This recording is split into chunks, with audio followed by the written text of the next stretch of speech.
할렐루야. 삶으로 드리는 1000번째 738번째 요한계시록 78강입니다.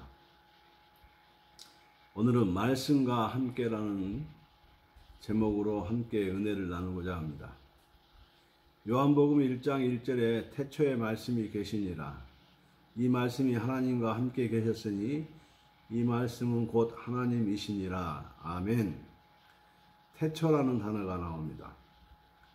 창세기 1장 1절에 태초에 하나님이 천지를 창조하시니라 그랬습니다. 창세기와 요한복음 1장과 연결성이 있겠구나 감을 잡을 수 있습니다. 물론 요한복음 1장 1절과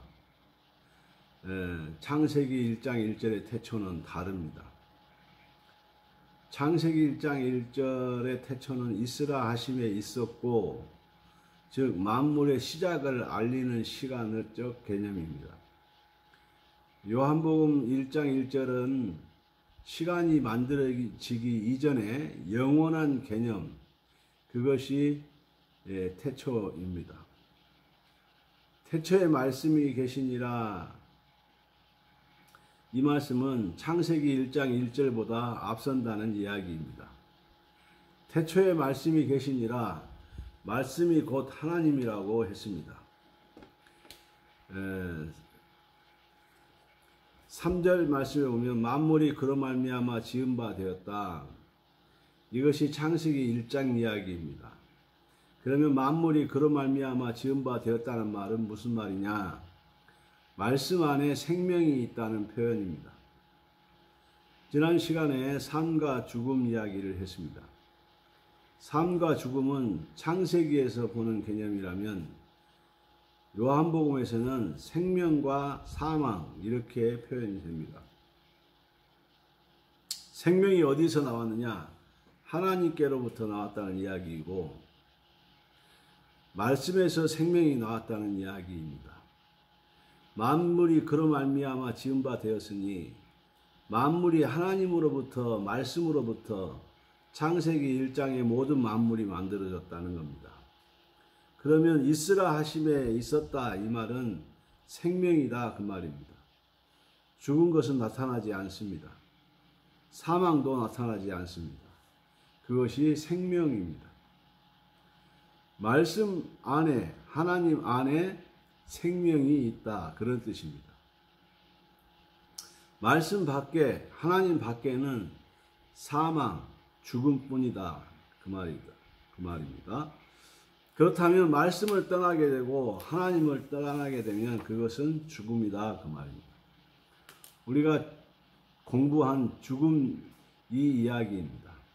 영원한 죽음, 육체적 죽음, 영적 죽음, 이것이 하나님을 떠났기 때문에 말씀을 떠났기 때문에 나타나는 결과였다. 그러면 영원한 생명을 누리려면 방법은 하나밖에 없습니다. 말씀 안에 있어야 된다는 겁니다. 하나님 안에 있어야 된다. 그러면 이 문제는 자동으로 해결된다 그 말입니다. 하나님은 말씀 안에 생명이 있다는 것을 너무 잘 아십니다. 그렇기 때문에 오늘 우리에게 말씀 안에 있으라고 말씀 안에 거하라고 요구하십니다. 말씀 안에 거한다는 것이 순종입니다. 그것이 곧 선입니다. 그렇다 보면 나타나는 결과는 복과 생명으로 나타납니다. 악한 영들은 말씀 안에 생명이 있다는 것을 알고 있습니다. 그래서 말씀으로부터 분리시키려고 말씀 안에 거하지 못하도록 말씀 밖에 거하도록 미혹합니다. 이것이 악한 영들의 미혹입니다. 우리에게 돈 빼앗아가고 건강 빼앗아가고 이런 것에 관심이 없습니다. 그것은 부수적인 이야기이고 말씀 밖으로 끄집어내려고 하는 것이 목적입니다.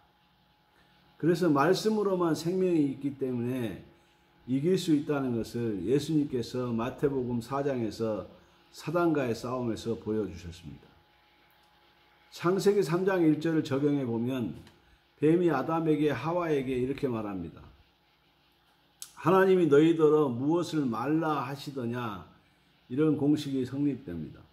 하나님과 사람 사이를 갈라놓으려고 합니다. 말씀으로부터 분리시키면 모든 것이 끝이다. 이것이 사망이기 때문입니다. 어떤 수를 부리든지 하나님으로부터 멀어지면 되고 말씀으로부터 이탈시키면 되는 것입니다. 그러면 사람은 자동적으로 죽는 것입니다. 이런 미혹이 아담 하와에게 먹혀 들어갔습니다. 창세기 3장 8절에 그들이 그날 바람이 불 때 동산에 거니시는 여호와 하나님의 소리를 듣고 아담과 그 아내가 여호와 하나님의 낯을 피하여 동산 나무 사이에 숨은지라. 아멘. 아담과 그 아내가 여호와 하나님의 낯을 피하여 그랬습니다. 말씀으로부터 분리되었다는 이야기입니다. 하나님으로부터 멀어졌다는 이야기입니다. 그것이 피하여 숨었다. 말씀으로부터 분리되었다는 이야기입니다. 그 결과 하나님으로부터 에덴 동산으로부터 쫓겨나는 비극을 경험하게 되고 창세기 5장 5절에 가서는 육체적 죽음을 가져오게 되었습니다. 요한복음 1장 14절에 말씀이 육신이 되어 우리 가운데 거하심에 우리가 그의 영광을 보니 아버지의 독생자의 영광이요 은혜와 진리가 충만하더라 그랬습니다. 거하신다 이 단어가 숲곳이라는 단어입니다. 숲곳 하면 창세기 33장이 기억납니다. 그러면 이 단어가 계시록 7장 15절에 잘 설명이 되어 있습니다. 계시록 7장 15절 말씀. 그러므로 그들이 하나님의 보좌 앞에 있고 또 그 성전에서 밤낮 하나님을 섬기매 보좌에 앉으신 이가 그들 위에 장막을 치시리니 그랬습니다. 하나님이 그들 위에 장막을 치신다. 장막을 치신다는 이 말이 요한복음 1장 14절에 우리 가운데 거하시매와 같은 단어입니다. 이것이 창세기 33장에서는 숲곳이라는 단어입니다. 그러면 대환란 기간 동안에 하나님께 피하기 위해서 나오는 자들을 위해 하나님께서 장막을 쳐주신다. 이게 무슨 말인가 하면 보호해 주겠다는 것입니다. 다시 말하면 하나님께서 피하여 나오는 자들은 하나님께서 책임지고 보호해 주겠다는 이야기입니다. 이것이 바로 숲곳입니다. 그런데 하나님께 피하지 않고 하나님 안에 있지 않고 하나님과 함께 하지 않고 말씀과 함께 하지 않는 사람들은 나와 상관이 없다. 그것이 바로 창세기 33장 17절 야곱의 경우입니다. 창세기 33장 17절 야곱은 숲곳에 이르러 자기를 위하여 집을 짓고 그의 가축을 위하여 우리간을 지었으므로 그 땅 이름을 숲곳이라 부르더라. 야곱이 이제는 염려 걱정이 사라졌습니다. 눈에 가시 같은 형의 문제도 해결이 되었습니다. 이때가 위험합니다. 바로 문제를 만들어냅니다. 자기를 위하여 집을 짓고 짐승을 위하여 우리간을 지었다. 하나님 안에 거하려고 말씀 안에 거하려고 하나님께 피하려고 베델로 올라가지 않고 그곳에서 자기 스스로 보호하고 자신을 보호하겠다는 것입니다. 하나님의 보호가 아니라 자기가 알아서 하겠다는 것입니다. 그 결과 문제가 터집니다. 창세기 34장 2절에 히위 족속 중 하몰의 아들 그 땅의 추장 세겜이 그를 보고 끌어들여 강간하여 욕되게 하고 자기 딸이 강간을 당했습니다. 일어나서는 안 될 일이 일어난 겁니다. 자기 딸도 자기가 보호하지 못하고 내 딸이지만 내가 보호할 수 없습니다. 창세기 34장 25절 26절에 보면 제3일에 아직 그들이 아파할 때에 야곱의 두 아들 디나의 오라버니 시므온과 레이가 각기 칼을 가지고 가서 몰래 그 성읍을 기습하여 그 모든 남자를 죽이고 칼로 하몰과 그의 아들 세겜을 죽이고 디나를 세겜의 집에서 데려오고 그랬습니다. 아들들은 살인자가 됩니다. 자기 아들도 보호가 안 되는 것입니다. 관리가 안 되는 것이죠. 왜 이런 비극이 일어났는가? 하나님께 보호를 맡기고 하나님께 피한 것이 아니라 자기 스스로 무언가 할 수 있다고 어떤 일도 내가 해결할 수 있다고, 보호할 수 있다고 이렇게 착각하다가 이런 낭패를 경험했다는 겁니다. 자기 딸과 자기 아들에게 일어난 일이, 이 일보다 부모가 가슴 아픈 일이 또 뭐가 있겠습니까?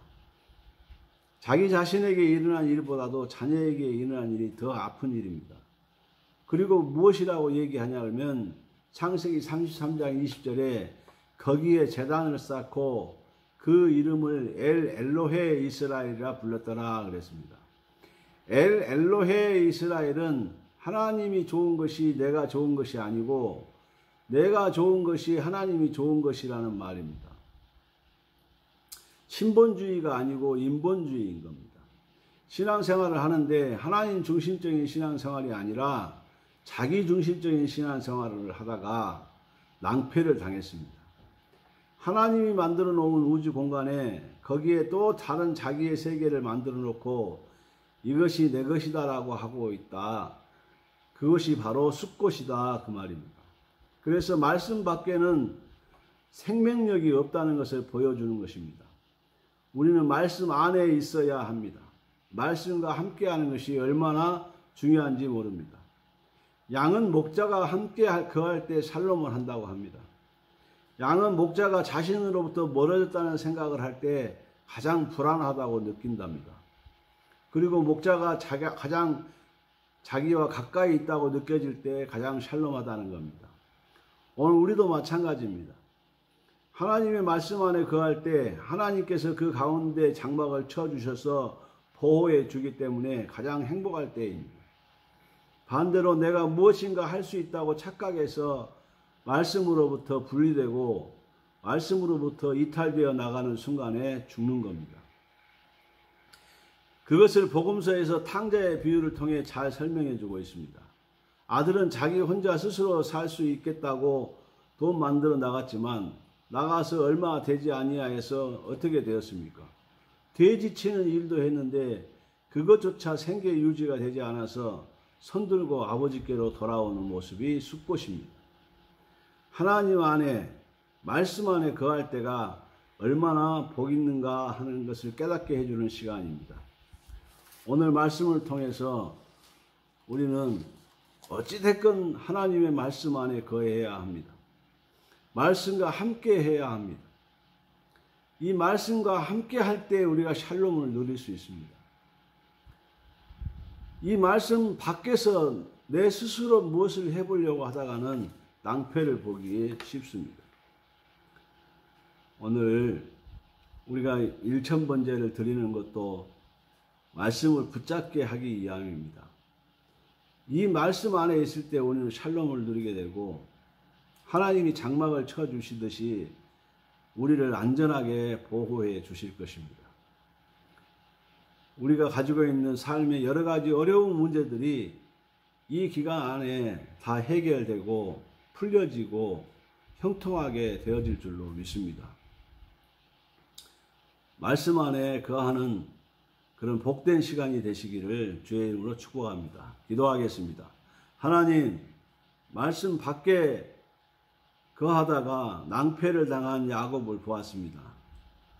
말씀 안에 거하는 사람이 되고 말씀과 함께해서 샬롬을 누리는 삶이 되기를 원합니다. 우리 하나님의 보호의 장막 가운데 우리가 거할 수 있도록 은혜와 복을 더하여 주시옵소서.